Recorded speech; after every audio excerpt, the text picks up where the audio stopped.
దీప అయితే ఇంకా కాంచనాకొచ్చిన కల గురించి తలుచుకొని చాలా బాధపడుతూ ఉంటుంది.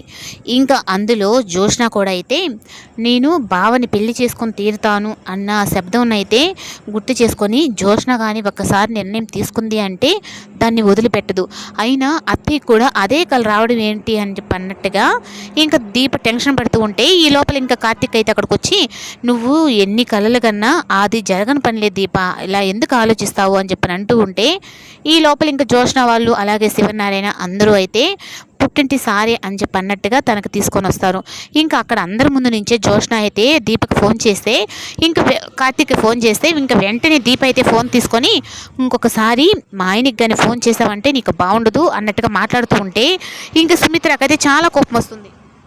ఏంటి దీప నా కూతుర్ని ఇలాంటి మాటలు మాట్లాడతావా నువ్వు అన్నట్టుగా మాట్లాడేటప్పటికి ఏంటి బావా అత్తయ్య అమ్మ వీళ్ళందరూ వచ్చినట్టున్నారంటే ఇంక ఈ లోపల ఎక్కడ తన మనవరాల్ని అందరూ కలిసి తిడతారు అని చెప్పనని ఇంకా పారిజాతం అయితే అమ్మ దీప మేమందరమీ నీకు పుట్టింటి సారిగా తీసుకొచ్చాం రామ్మ అని చెప్పని అనేటప్పటికీ ఇంకెందరూ అక్కడికైతే వెళ్తారు. కానీ సుమిత్ర అయితే జోష్న గురించి మొత్తం నిజం తెలుసుకొని ఉంటుంది. ఎందుకంటే తను అసలు కూతురు జోష్న కాదన్న నిజం తనకు తెలిసి ఉంటుంది. కానీ ఈ విషయం కానీ దశరథకు కానీ తెలిసింది అంటే ఆయన తట్టుకోలేడు, తన మీదే పంచి ప్రాణాలు పెట్టుకొని ఉన్నాడు. ఇప్పుడు నా జోష్న అసలు కూతురు కాదు అన్న విషయం తెలిసింది అంటే తట్టుకోలేడని చెప్పని సుమిత్ర ఉంటుంది.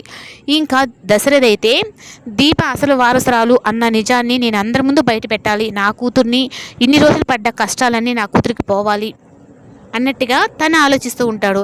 ఇంకా పారిజాతం అయితే మాత్రం నా మనవరాలు మాత్రం చాలా సంతోషంగా ఉండాలి, తనకి ఏ కష్టం రాకూడదు అని చెప్పి అన్నట్టుగా తను అనుకుంటుంది.